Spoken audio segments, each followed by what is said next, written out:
go take a hike. But before you do, there are a couple things you need to know, especially for hiking in the wintertime.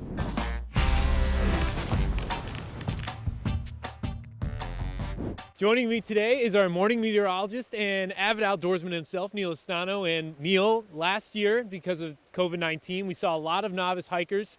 And with that, we saw a record number of rescues out in parts of the Adirondacks and in the Catskills.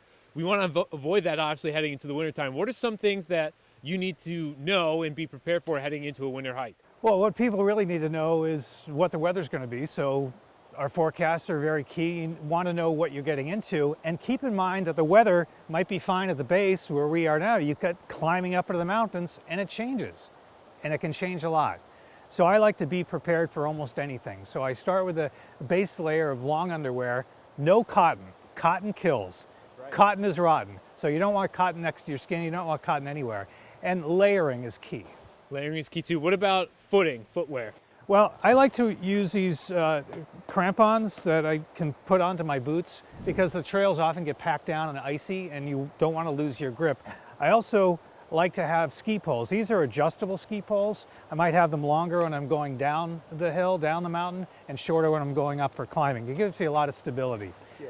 The other thing that's key too, if there's deeper snow, you want to bring along snowshoes. You don't want to walk without snowshoes on a trail with a lot of snow. You want to avoid post-holing, and that's when you put your boot in and you make a big hole which somebody can fall in and get hurt.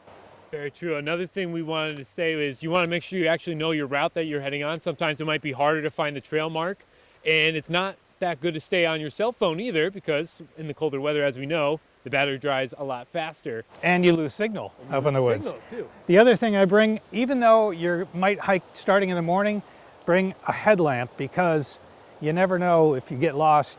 The woods are very dark.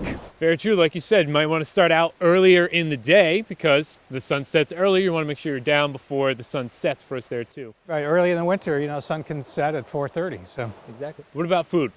Food, I like to bring high energy food, nuts, chocolate, some fruit, and definitely bring some water. Water bottle is key, and I like to bring a hot liquid like hot chocolate. It's a nice treat when you get up to the top of the mountain. All right, cool. Thanks, Neil. Thanks for everybody for watching. If you have any questions about what we just talked about, we do have a blog post up on the First Warning Experience weather blog page, or you can send us an email about this subject or any other weather subject you'd like to talk about. Who knows, maybe next week we'll be talking about that. Thanks, everybody.